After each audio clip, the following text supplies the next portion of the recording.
Bienvenue au podcast Compétences TCD. Mon nom est Julie et merci d'être à l'écoute. Aujourd'hui, on explore une compétence de tolérance à la détresse qui se nomme l'apaisement de soi par les sens. C'est une stratégie qui consiste à faire des choses qui nous procurent du plaisir, du réconfort et un soulagement face aux moments difficiles. Bonne écoute! Pour commencer, qu'est-ce qu'on entend par apaisement de soi par les 5 sens? En fait, c'est d'être bienveillant envers nous-mêmes, d'être doux et d'être intentionnellement gentil envers soi-même. C'est reconnaître qu'on mérite de se faire du bien, surtout quand on est en détresse.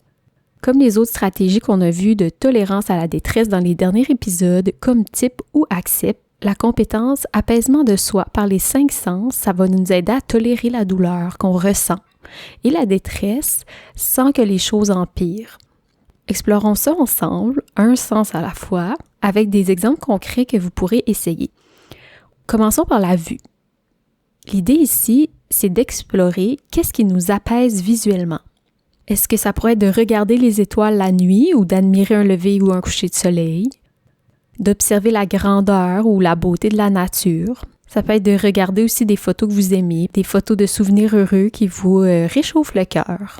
Ça peut même être de vous allumer une bougie et observer la flamme.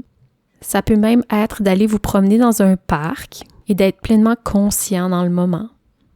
Un autre sens qu'on pourrait utiliser pour s'aider à s'apaiser dans un moment difficile, c'est l'ouïe. Les sons, ça peut avoir un immense pouvoir sur notre humeur. Je sais pas pour vous, mais moi, le son d'une rivière qui coule ou du vent dans les feuilles, ça m'apaise instantanément. Prêtez attention au bruit de la nature, comme les vagues, le chant des oiseaux, même la pluie qui tombe, ça pourrait être des stratégies à utiliser. Ça pourrait être d'écouter une musique apaisante ou au contraire, une musique qui vous stimule, qui vous donne de l'énergie, si c'est ce dont vous avez besoin. Ensuite, il y a le sens de l'odorat, qui est directement lié à nos émotions et à nos souvenirs. Je vous invite maintenant à imaginer une odeur qui vous fait du bien. Est-ce que c'est l'odeur de la nature, d'une recette en particulier? D'autres stratégies pour aller stimuler l'odorat, pour nous aider à nous apaiser, ça pourrait être d'utiliser un savon, un shampoing ou une lotion que vous aimez bien. Ça pourrait être de brûler de l'encens ou allumer une bougie parfumée avec une fragrance que vous aimez. De mon côté, j'aime bien les bougies qui sentent le sapin. Ça pourrait être d'ouvrir un paquet de café, de sentir l'arôme du café. Ou finalement aller marcher dans les bois en étant conscient des odeurs de la nature. Un autre sens, le goût, qui peut être une source de réconfort aussi. S'apaiser avec ce sens, ça pourrait vouloir dire manger un aliment que vous aimez en pleine conscience ou de boire une boisson apaisante comme une tisane, un chocolat chaud, un café au lait ou même un smoothie. Ça pourrait même être de manger un aliment de votre enfance qui vous rappelle des beaux souvenirs. Ensuite, le toucher, qui est un sens puissant qui peut aider avec l'apaisement. Ce sens peut être stimulé, par exemple en prenant un bain ou une longue douche chaude.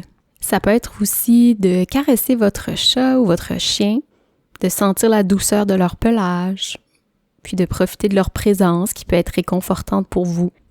Ça peut être de masser nos mains, nos pieds, nos mollets, même nos tempes.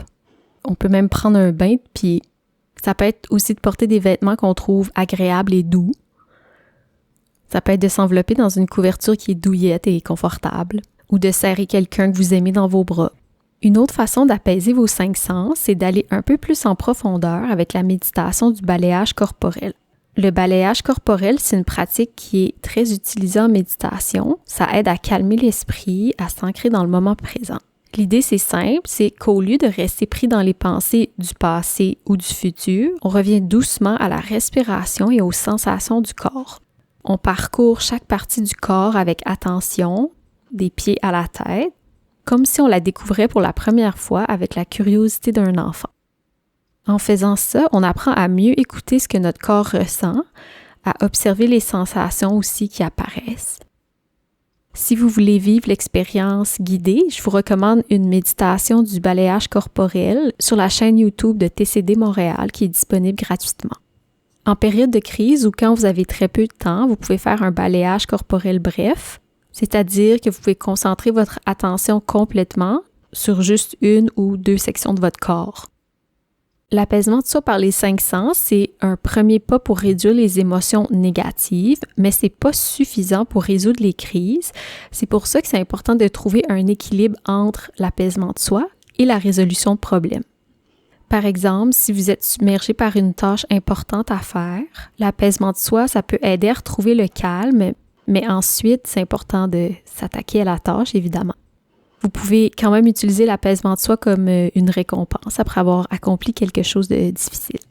Cette stratégie, on pourrait donc dire que c'est un acte de gentillesse envers nous-mêmes. C'est une action concrète pour prendre soin de notre bien-être émotionnel.